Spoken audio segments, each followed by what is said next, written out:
And I didn't know what I was going to say to this group of people in Dallas, because I had been giving so much hell in so many venues, including telling the doctors that were giving fake notes in Wisconsin and the rabble-rousers walking around the Capitol who were using those Brazilian vuvuzelas, whatever those things are, when a 14-year-old was attempting to do the national anthem at a tea party, where all in front of all of the union protesters, the unions were there to shout her down and to use those things. And so I went up there to introduce Sarah Palin, and I was sort of captivated. The emotionalism overtook me, and I told the people in the surrounding areas who were making the noise, and who were the same people who were indulging in getting fake doctor's notes in order to get the government to pay them to take a day off, which was teachers lying and working in collusion with the university professors, which our citizen journalists noticed, but the big ABC, CBS, and NBC satellite trucks didn't notice. But the citizen journalists noticed people dressed in doctors' coats saying, "Does anybody want a free doctor's note?" I'm like, "Hey, let's film that." And I got one of those things. And so I just started to notice, well, how about how they had graffitied a war memorial in the rotunda and were filmed, not even comprehending that what they did was bad form. I was so sick of it that I told them to go to hell. I said, go to hell. And so people in Hollywood have reached out to me, and I've started to put them together with each other. And they're starting to realize that they need to figure out how to come out of the closet. They do, and they exist there in numbers. And when I'm at CBS during the Wiener thing, and I'm walking through, people tap me and they go, "Psst, don't tell anyone I'm on the team."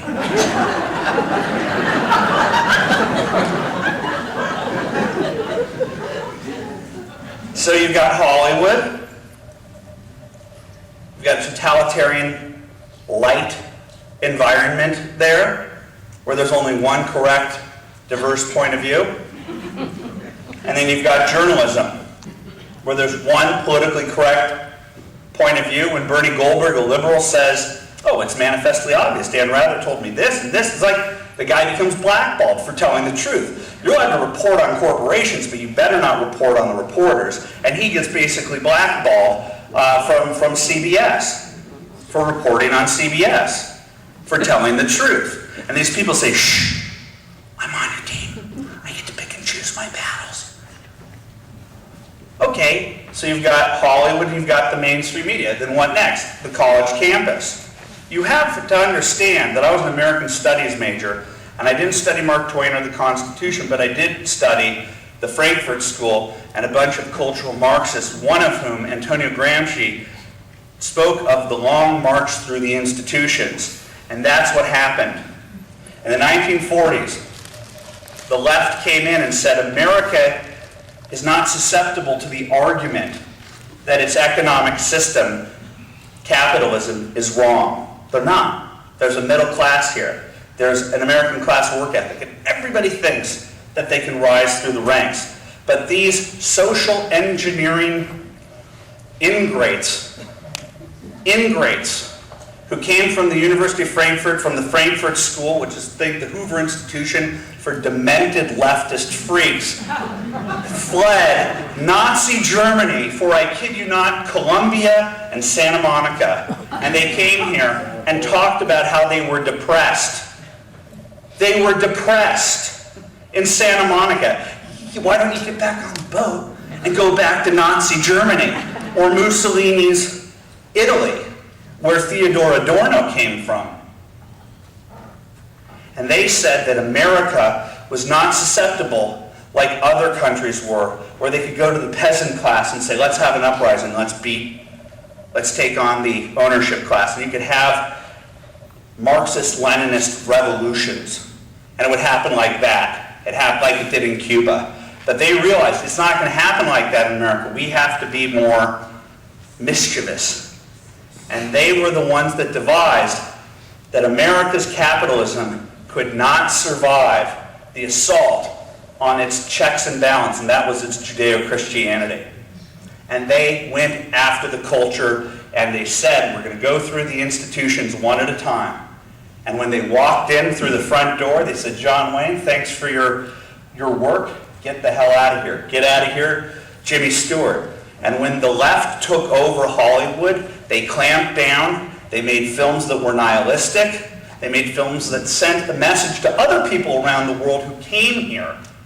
Arrows coming to the United States, not going the other way like in Marxist countries, to send messages on our satellites that say, America doesn't like America anymore. We don't like each other. We self-hate each other. We're nihilists. Our men aren't men. We're decadent. We're hideous. That's what they planned on doing, and that's what they did. So I believe the Tea Party movement is an existential battle to fight back against the left. And they understand it. That's why they're fighting back so hard. They're fighting back so hard on the issue of race and sexuality and all that type of stuff, because that's the post-structural environment that you're paying $80,000 a year for your kid to come home at Thanksgiving to blame your parents for oppressing the Indians, and that you're to blame for the blankets. You're to blame for the blankets and poisoning the blankets. Your kid goes to class, first day, I love you, Mom. Thanks for that little mini refrigerator, and thanks for the stereo. I love the last 18 years. And they come back and they hate you. It's because they've been indoctrinated. And I was indoctrinated. And then I fell on my head or something. And I decided that I was going to rebel against, how crazy is this? My family. And my neighbors. And I said, I'm not going to sit back and watch our country being destroyed from within.